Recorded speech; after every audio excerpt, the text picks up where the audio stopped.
Friends, ఇప్పుడు మనం కెనాన్లో G2730 3730 series ప్రింటర్స్లో maintenance Carthage ఎలా రీప్లేస్ చేయాలో తెలుసుకుందాం. ముందుగా ఈ ప్రింటర్ని బ్యాక్ సైడ్కి తిప్పండి. చూడండి, బ్యాక్ సైడ్ ఈ ప్రింటర్ ఇక్కడ స్క్రూ ఉంటుంది, దీన్ని ఓపెన్ చేయండి.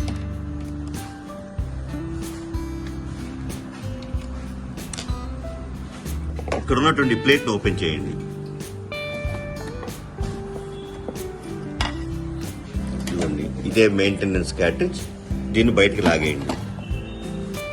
పాతది తీసి తిరిగి కొత్తది ఇన్సర్ట్ చేసేటప్పుడు మళ్ళీ అందులోనే యథావిధిగా కొత్త క్యాసెట్ని అందులోకి ఇన్సర్ట్ చేసి డోర్ క్లోజ్ చేసుకోండి.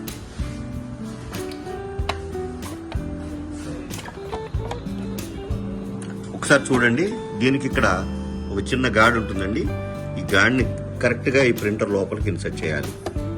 ఇలా పెట్టి ఆ గాడ్ అందులో కూర్చునే విధంగా పెట్టి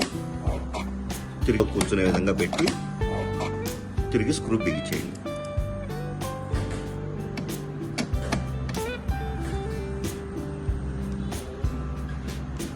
అంతే, సింపుల్.